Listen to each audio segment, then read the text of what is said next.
आपके जिला महासचिव हैं और आपके क्षेत्र के विषय के रहने वाले हैं।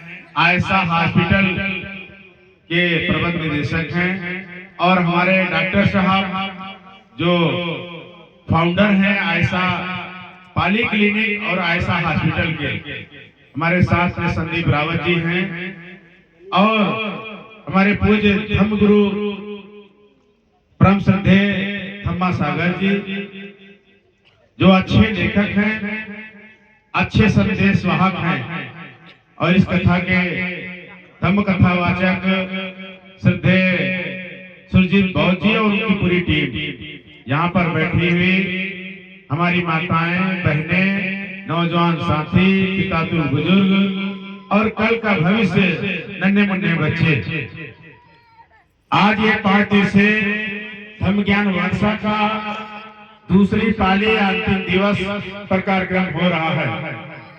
मैं आज इस तीसरे कार्यक्रम में आया हूँ। एक कार्यक्रम और है।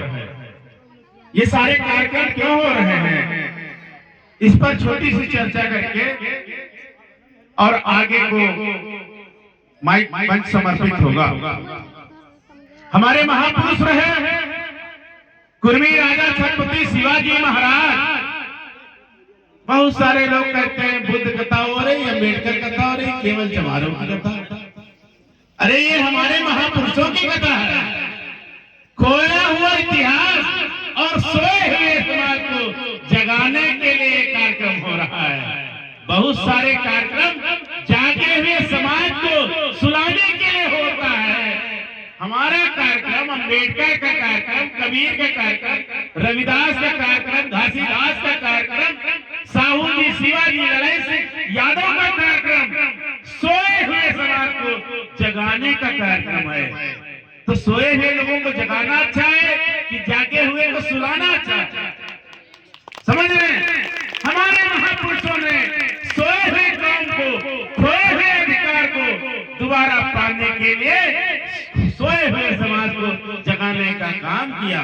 कुर्मी राजा छत्रपति साहू जी महाराज, उनके वंशज छत्रपति संभाजी महाराज, उनके वंशज छत्रपति शिवाजी महाराज, छत्रपति शिवाजी महाराज से साम्राज्य का स्थापित होता है।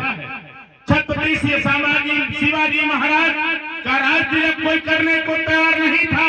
2 करोड़ रुपया लेकर के कोड़ी ब्राह्मण बाएं पैर से 6 फीट ऊंचे बैठ करके उनका राज तिलक किया। शिवाजी के मन में ये जो है हृदय विदारक घटना हुई, दुख पहुंचा।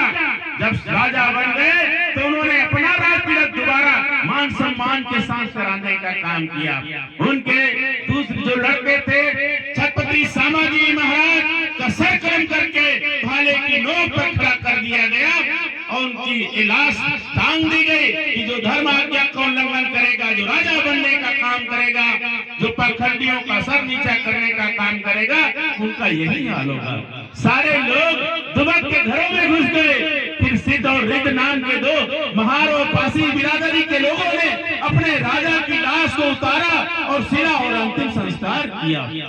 उसी की वजह से जो बाजीराव पेशवा का जब राज वो महाराष्ट्र में हुआ तो बाजीराव पेशवा का एक मस्तानी नाम की मुस्लिम वैश्या से संबंध हो गया।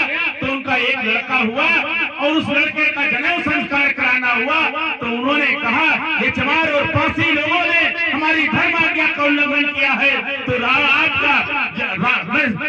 आपके बेटे का जो जनेऊ संस्कार करा सकता हूँ, लेकिन ये चमार पासी नटकंडे बढ़िया इनके गले में हांडी कमर में झाड़ू बना दी जाए। किसके लिए? कि हमारे लोगों ने कुर्मी समाज के छत्रपति संभाजी महाराज का 100 अंतिम संस्कार कराया था। दूसरे राजा छत्रपति साहू जी महाराज हुए जिनको नहाते समय उनको अपमानित किया गया। उन्होंने भी पाखंडियों को ललकारने का काम किया। छत्रपति साहजी गायकवाड़ थे जो बड़ौदा के राजा थे।